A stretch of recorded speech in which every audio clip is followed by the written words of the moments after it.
मोहन गुरुस्वामी हैं हमारे साथ, चेयरमैन है सेंटर फॉर पॉलिसी अल्टरनेटिव्स के। मोहन जी, हम ये जानना चाहते हैं कि सुनने में बड़ा लगता है, मैं पाकिस्तान का अखबार है डॉन न्यूज़, उसमें ये चाइना पाकिस्तान इकोनॉमिक कॉरिडोर को देख रहा था, तो ऐसा लग रहा है कि चीन ने पाकिस्तान को SEZ में बदल दिया है। मतलब हर उसके इलाके पर उस तरह से वो घुस गया है चारों तरफ से। ये प्रोजेक्ट क्या है, एक सामान्य दर्शक के लिए आप बता सकते हैं कि इसके पूरा होने पर इस पूरे भौगोलिक इलाके में चीन का स्वरूप किस तरह से बदल जाता है? देखिए, आपने जिस तरह रिपोर्ट पढ़ा है, बताया अब तक, ऐसा दिखता है कि चीन की जो ऑफिशियल प्रोपेगेंडा है उसकी काफी असर हो गया है आप पे भी। हाँ। क्योंकि जिस तरह आप आंकड़े दे रहे हैं, हाँ, जितने अखबारों में मेरी कोशिश ये थी कि जितने अखबारों में जो छपा है उसको ले आकर एक जगह संयोजित करूं, से पता चले कि है क्या ये, क्यों इतने 100 से ज्यादा देशों के लोग गए यहाँ पर। जी, सबसे पहले आपको कुछ बैकग्राउंड देना चाहता हूँ। चीन जो है अमेरिका को अब तक यूरोप को निर्यात करते गया और उस निर्यात पे बैलेंस ऑफ ट्रेड सरप्लसेस को जमा करते गया और इस तरह उसके पास $4 ट्रिलियन अमेरिकी और यूरोपियन बैंक्स में जमा हो गया। ठीक है। और वहां पे वेस्टर्न बैंक्स में आपको कोई सूद नहीं मिलता, हालांकि कई बैंकों में आपको सर्विस चार्जेस भी देना पड़ता है। तो और जो डॉलर जो है दुनिया में, डॉलर का जो वैल्यू है डिवैल्यू हो रहा है और घट रहा है, तो अगर 4% पे जा रहा है तो 25 साल में ये आपके $3.5 ट्रिलियन जो अमेरिकी बैंक में है वो जीरो हो जाएगा। तो इसको देखते हुए चीन को उस पैसा वहां से निकालना है। एकदम अगर वो निकाल के चीन ले जाएंगे तो वहां पे हाइपर इन्फ्लेशन हो जाएगा। ठीक है। क्योंकि चीन की व्यवस्था इतनी बड़ी नहीं है कि सारा उसको अब्सॉर्ब करे। तो चीन एक तरीका देख रहा है जहां पे वो पैसा विदेशी अमेरिकी बैंक से निकाल के कहीं और निवेश करें जहां पे उस पे कुछ कमाई भी हो। ठीक है। और दूसरी ये है कि चीन में ओवर कैपेसिटी हो गया है इंडस्ट्री में। आज जितनी सीमेंट कैपेसिटी है, स्टील कैपेसिटी है, इलेक्ट्रिकल गुड्स की कैपेसिटी है, वो बहुत गुना ज्यादा है जिससे उसकी डिमांड है, डोमेस्टिक डिमांड वहाँ की कीमत देखिए। उसके लिए उसके लिए वो मार्केट क्रिएट कर रहा है। ठीक है, लेकिन ये इतने सारे देशों से होके एक नया रूट बनाना, इतने देशों को सहमत करना, वो क्यों इसमें शामिल हो रहे हैं उसके इस व्यापार में? इसको आप देखिए। आप कह रहे हैं कि मैरिटाइम सिल्क रूट क्या बना रहे हैं? समुद्र तो है ही है, तो किश्तियां उस पे आज से नहीं हजारों साल से उसमें जा रहे हैं, तो रूट तो पहले से लगा हुआ है, पोर्ट्स भी हैं। आप कितने नए पोर्ट बनाएंगे उधर? वो जगह भी नहीं है। तो कोई थोड़ी बहुत मॉडर्नाइजेशन होगी पोर्ट्स की और वो शायद उसके लिए वो खर्चा देता है, और जो इस पे चीनी कंपनी आके बनाएगा। अब ये पाकिस्तानी रोड देखिए, ये काशगर से लेके ग्वादर जा रहा है। यहाँ पे काशगर में ना कोई उद्योग है, ना शिनजांग में कुछ उद्योग है, यहाँ वहाँ पे कोई उत्पादन नहीं है, जहाँ से वो क्या निर्यात करेंगे बाहर। ये रोड जाता है, जो सड़क बनती है मार्केट से मार्केट को जोड़ता है या आबादी की जगह से आबादी की जगह, ये जा रहा है फ्रॉम नोवेयर टू नोवेयर। तो अगर सड़क बनेगी तो $26 बिलियन की सड़क है ये। और इसमें हमने आंकड़े उसको स्टडी किया है, उसमें कम से कम $20-22 बिलियन वापस चीन को जाएगा। सीमेंट, स्टील और जो रास्ता सड़क बने और पुल बनाने के लिए जो खर्चा होगा, रॉ मटेरियल होगा, वो सारा चीन को प्रोडक्शन ठीक है सर, उसका पैसा है, उसका पैसा डूबे, उसका पैसा हो गया, मगर पाकिस्तान को चुकाना पड़ेगा। हाँ, ठीक है, हम उसकी चिंता क्यों करें, लेकिन मैं ये जानना चाह रहा हूँ, मैं ये समझना चाहता हूँ। नहीं, आप चिंता करनी चाहिए। हाँ ठीक है, अच्छा हुआ, इसीलिए मैं सोचता हूँ कि इस व्यवस्था भारत को नहीं आई, अच्छा हुआ हमको। हाँ, हम लोग बच गए। ठीक है, मैं उस सवाल पे अभी बाद में आऊंगा। मैं ये जानना चाहता हूँ कि ये जो बना रहे हैं, ठीक है, वो जो भी है, पाकिस्तान अगर गया है या बाकी इतने सारे देश गए हैं उसके साथ, वो जो भी ढांचा बना रहे, आप सही कह रहे हैं कि समुद्र तो पहले से है, लेकिन ये सड़क, रेल और बंदरगाह, उसमें रेल लाइन भी है, उसको नजरअंदाज मत कीजिए। सड़क का भी है, व्लादिवोस्टॉक से लेके यूरोप में पहले से रेल सड़क है। अब जो अगर सड़क या रेल ट्रैक है तो अगर उस पर सामान जाता है तो उस सामान का जो एक्सपोर्ट कॉस्ट ऑफ फ्रेट होना चाहिए वो कम होना चाहिए समुद्र से। आज जो है एक कंटेनर लोड अगर बाय रेल जाता है चाइना से लेकर रशिया तक, वो 3 गुना ज्यादा उसका दाम होता है समुद्र से। अभी आप आर्टिक रूट भी खुल गया है आपको, क्योंकि आर्टिक आइस मेल्ट हो रहा है और वहां से एक नई नई सी रूट बन गई है, उस सी रूट से और भी कम हो जाएगा। तो आज भी देखिए कोई रेलगाड़ी से शंघाई से लेके यूरोप को माल नहीं बेचता, ये अनइकोनॉमिकल है।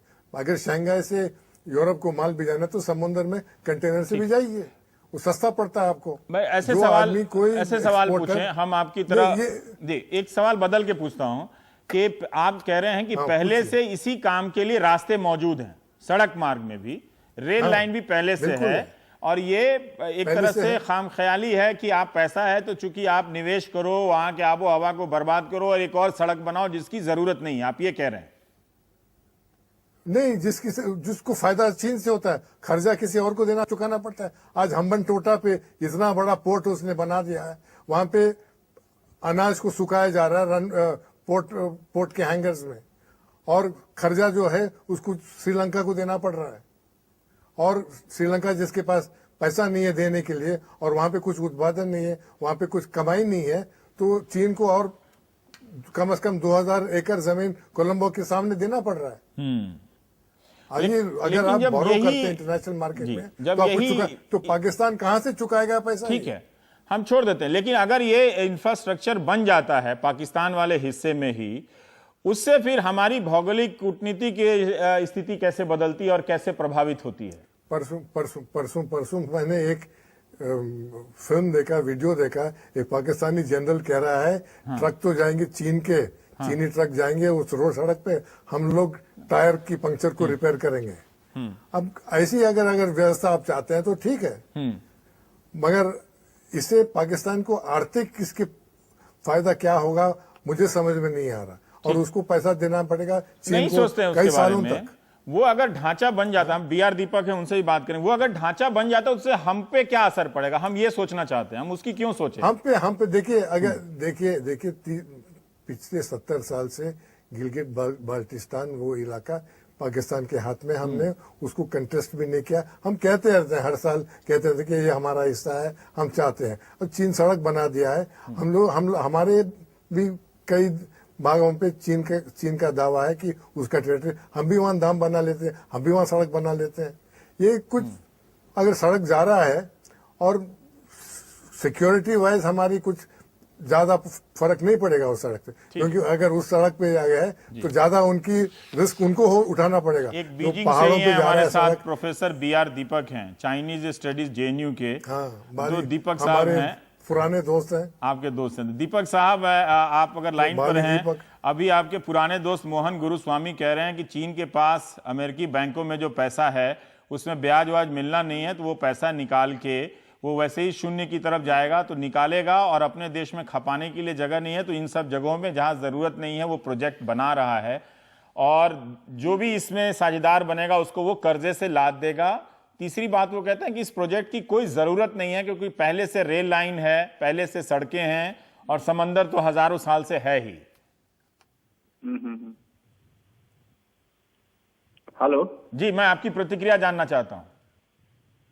हाँ, देखिए, जहाँ तक जो पहला प्रश्न है कि इससे जो लोग हैं, खास करके जो विकासशील देश हैं, छोटे देश हैं, वो कर्जदार बन जाएंगे, ये तर्क तो थोड़ा ठीक है, क्योंकि जैसे साउथ एशिया की बात करें, दक्षिण एशिया की बात करें, नेपाल है, उसकी आर्थिक स्थिति बहुत खराब है, बांग्लादेश है, उसकी आर्थिक, हालांकि उसकी जो आर्थिक दर है वो बढ़ रही है, लेकिन फिर भी मजबूत ढांचा नहीं है। और पाकिस्तान की तो बात ही छोड़ो, और फिर उसके बाद जो दूसरे और तमाम देश होंगे, चाहे वो ईस्ट यूरोप के देश हैं, जो भी जो एक पट्टी एक मार्ग से जुड़े हुए, वो सारे विकासशील देश हैं, और उनकी जो आर्थिक क्षमता है वो ठीक नहीं है।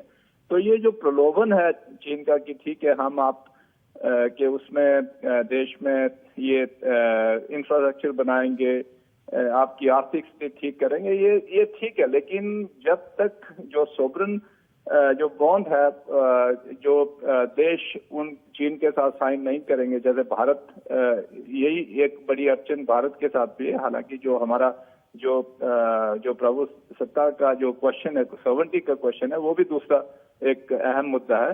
तो ये नजरिया थोड़ा ठीक है, और खास करके जो पाकिस्तान, जो कि उनके जो जीडीपी का 50-60% चीन वहां पर इन्वेस्ट कर रहा है, तो पाकिस्तान कहाँ से देगा? लोगों के पास पैसा नहीं है, तो उसको कर्ज चुकाना बहुत मुश्किल हो जाएगा।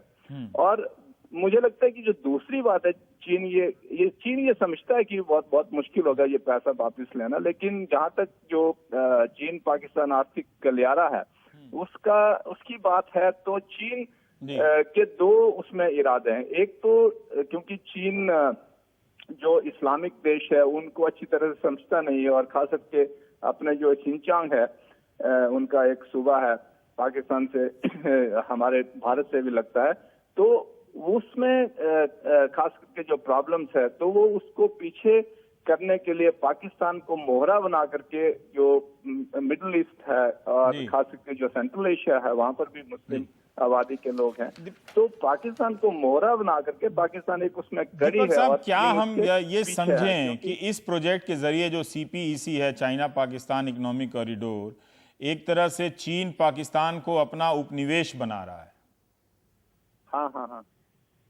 हाँ, तो उसको एक वो मोहरा बना रहा है ताकि उसके जरिए जो मिडिल ईस्ट है और जो सेंट्रल एशिया है, तो उन पे वो अपना प्रभाव जमा सके। क्योंकि अगर चीन सीधा उनके साथ ताल्लुकात रखता है, तो हो सकता है कि वो जो मुस्लिम देश हैं, वो जो शिनचांग में जो घटनाएं हो रही हैं चीन में, तो उससे वो काफी नाराज हो जाएं। हो सकता है कि जो दूसरे तमाम जो इस्लामिक जो जिहादी एलिमेंट्स है वो सक्रिय हो जाएं, और उससे चीन को काफी नुकसान होगा। तो ये एक उसका एक दूसरा मुद्दा है। और मुझे लगता है भारत के संदर्भ में तो जहां तक जो उसका जो जियोपॉलिटिक्स का जो एक कड़ी है, वो भी काफी महत्वपूर्ण दिखने को मिलती है। क्योंकि हमें ये देखना चाहिए कि जो चीन के जो स्कॉलर है, जो स्कॉलरशिप है, वो मानते हैं कि जो दक्षिण एशिया का जितना भी जो एकीकरण है, वो ठीक वो एक फ्रेगमेंटेड इंटीग्रेशन है, वो एक ठीक इंटीग्रेशन है। उसका फायदा उठा करके और भारत सेंट्रिक है, वो इंडियन सेंट्रिक इंटीग्रेशन है, उसका फायदा उठा करके चीन जो हमारे पड़ोसी देश हैं, छोटे मोटे देश, और खास करके पाकिस्तान जिसके साथ जो एक्सिस है उसका, तो इसके चलते हुए वो एक महत्वपूर्ण बात हो जाती है। और हमारे लिए बहुत ही खराब बात होगी, क्योंकि अगर हम इतिहास में चीन और पाकिस्तान के जो संबंध देखें, तो उनका एक ही मकसद रहा कि एंटी इंडिया है, और दोनों नजदीक आ रहे हैं, दक्षिण एशिया में किसी तरह से पिन डाउन करना है। तो ये उसका दूसरा एक सामरिक उसका जो मकसद है वो उसका तय हो जाता है। लेकिन तीसरी बात मुझे लगता है कि जहां तक जो एक पट्टी एक मार्ग है, उसमें कुछ हद तक जैसे हम अगर जो हमारी जो एक्ट ईस्ट पॉलिसी है, मोदी जी ने जो नारा दिया है 2014 से, जो हमारी लुक ईस्ट पॉलिसी थी, उसमें जो हमारे कनेक्टिविटी प्रोग्राम है, खास करके हमारा आसियान के साथ कनेक्टिविटी प्रोग्राम है, तो और जो हमारा समझ गया सर, आसियान के बहुत सारे मुल्क हैं, जैसे थाईलैंड हो गया, म्यांमार हो गया, इनके साथ जो हमारे कनेक्टिविटी प्रोग्राम है, अगर हम इसमें कहीं तालमेल चीन के साथ बैठा देते थे, कि प्रॉब्लम ये है कि चीन ने हमारे साथ कंसल्ट नहीं किया, जबकि जो पॉलिसी कंसल्टेशन है वो 5 कनेक्टिविटीज का डालते। अच्छा, अब दीपक साहब, मैं थोड़ा सा रोक रहा हूँ जी, इसी एक्ट इस पे मैं थोड़ा मोहन गुरुस्वामी जी को लाना चाहता हूँ कि पाकिस्तान और चीन नज़दीक आ रहे हैं तो सबको दिख रहा है सर, और दीपक जी को बीजिंग में बहुत दिनों के बाद हिंदी बोलने का मौका मिला होगा, तो हम समझ रहे हैं, और अच्छी जानकारी दी उन्होंने। लेकिन जो हमारा एक्ट ईस्ट पॉलिसी है प्रधानमंत्री मोदी की, जिसकी तरफ वो इशारा कर रहे थे, क्या हम ज़्यादा अमेरिका और जापान की तरफ जा रहे हैं? चीन पाकिस्तान का एक्सिस बन रहा है, उसके सामने खड़े हो रहे हैं। एक सवाल इसी में मैं पूछ लेता हूं कि प्रधानमंत्री बार बार कहते हैं कि ये जो सेंचुरी है या आने वाला जो दौर है वो एशिया का दौर होगा, तो बात वो कह रहे हैं और दावेदारी कोई और कर रहा है, चीन कर रहा है, कहीं ये तो नहीं हो रहा है हमारे सामने? देखिए, इस समय इतिहास के इस समय पे चीन जो है भारत से 3 गुना ज्यादा है। उसका निर्यात जो है भारत से 10 गुना ज्यादा है। तो चीन की जो महत्वपूर्ण है वर्ल्ड इकोनॉमी में भारत से ज्यादा है। भारत का समय आ रहा है, जिस तरह हमारे भी आर्थिक रफ्तार अभी पिकअप हो रहा है और चीन का घट रहा है, और अगले 30-40 साल में हम उनकी बराबरी के बारे में सोच सकते हैं। ये होना संभव है।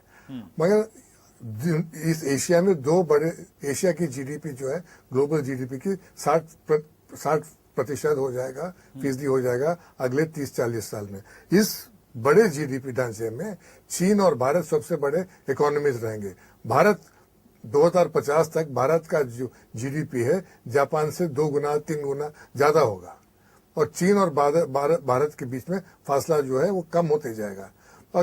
अगर ज्यादा परिवर्तन, ट्रेड ग्रोथ चाहिए, इन दोनों मार्केट को लिंक करना है। एक बड़ी मार्केट, और भारत एक उभरता हुआ मार्केट है, चीन एक डिक्लाइनिंग एक इंडस्ट्रियल पावर है इस रिलेटिवली। अगर इन दोनों की यूनियन होती है तो एक दुनिया में एक बहुत बड़ी इकोनॉमिक फोर्स उभर सकता है। मगर चीन की जो है एक परसिस्टेंट, चीन की एक परसिस्टेंट हॉस्टिलिटी है, चीन की एक परसिस्टेंट हॉस्टिलिटी है भारत के खिलाफ। ये मैं समझ नहीं सकता। मैं चीन को साल में 2-3 बार जाता हूँ, मेरी अच्छी वहां पे लोग सुनते हैं, बात सुनते हैं, और कई बार हमने कहते हैं कि भाई भारत और शंघाई और कलकत्ता, शंघाई और दिल्ली की रेल लिंक के बारे में आप क्यों नहीं बात करते। हमने एक योजना भी बना के दिया है काफी, मगर चीन में कोई इंटरेस्ट नहीं है।